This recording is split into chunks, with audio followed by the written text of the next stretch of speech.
घने जंगल में एक छोटा सा गांव था जिसका नाम था सोनापुर। इसी गांव में रहता था एक सीधा सादा मगर समझदार इंसान, रामू। रामू लकड़ियां काटकर और जंगली फल बेचकर अपना जीवन चलाता था। वह जंगल को केवल कमाई की जगह नहीं बल्कि एक जीवित संसार मानता था। उसी जंगल में 5 मशहूर प्राणी रहते थे। चालाक लोमड़ी, भूखा और खतरनाक भेड़िया, जंगल का शक्तिशाली बाघ और नन्हा मगर फुर्तीला खरगोश। कई दिनों से बारिश नहीं हुई थी, शिकार कम हो गया था। एक दिन भेड़िया झाड़ियों के बीच घूम रहा था। उसकी आंखें लाल थीं और पेट की आग उसे चैन नहीं लेने दे रही थी। तभी उसकी नजर खरगोश पर पड़ी, जो गाजर खोजते हुए कूद रहा था। आज तो किस्मत खुल गई। इतने दिनों बाद ताजा शिकार दिखा है। भूख ने मुझे पागल कर दिया है और अब कोई मुझे रोक नहीं सकता। खरगोश डर के मारे भागने लगा। भेड़िया भी पूरी ताकत से उसके पीछे भागा, लेकिन तभी बीच रास्ते में लोमड़ी आ गई। रुक जाओ भेड़िया, इतनी जल्दबाजी ठीक नहीं। क्या तुम्हें पता नहीं कि आज जंगल में नया नियम लागू हुआ है? नियम? भूखे पेट नियम सुनाई नहीं देते लोमड़ी। अगर जान बचानी है तो हट जाओ। दया करो भैया, मैंने किसी का कुछ नहीं बिगाड़ा। बाघ ने साफ कहा है कि बिना इजाजत शिकार करने वाले को जंगल से बाहर निकाल दिया जाएगा। आज ही उन्होंने रामू इंसान से यह बात दोहराई है। रामू का नाम सुनते ही भेड़िया एक पल को रुका।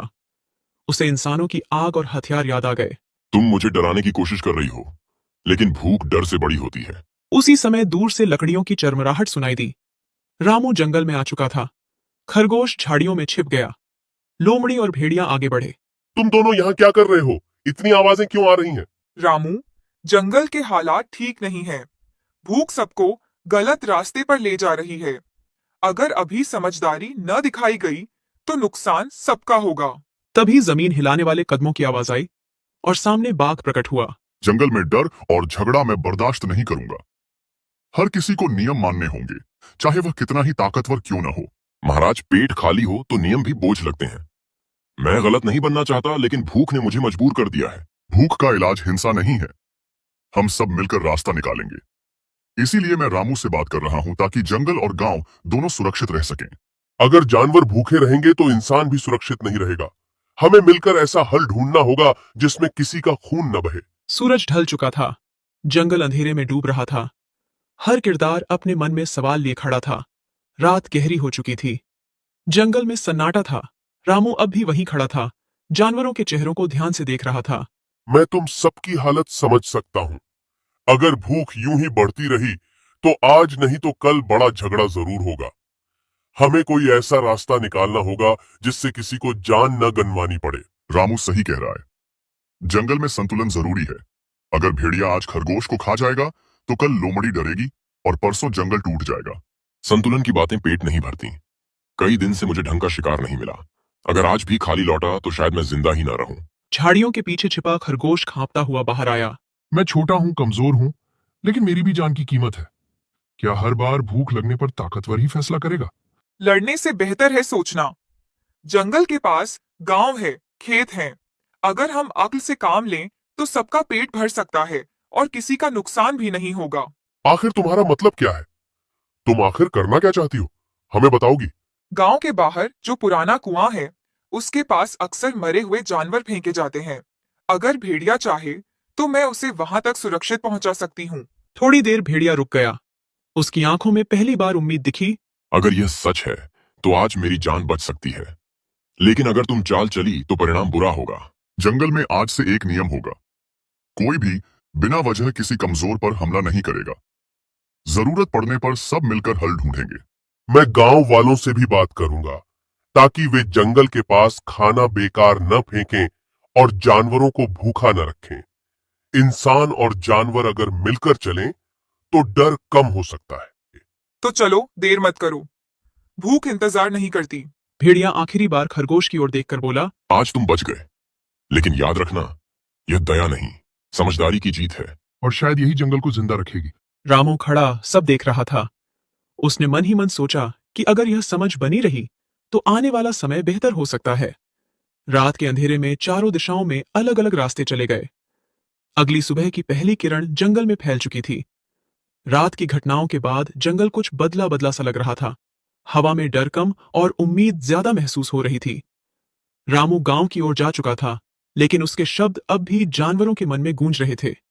भेड़िया लोमड़ी के साथ उस पुराने कुएं तक पहुंचा जहां सच में गांव वाले मरे हुए जानवर और फसल का बेकार हिस्सा फेंक जाते थे।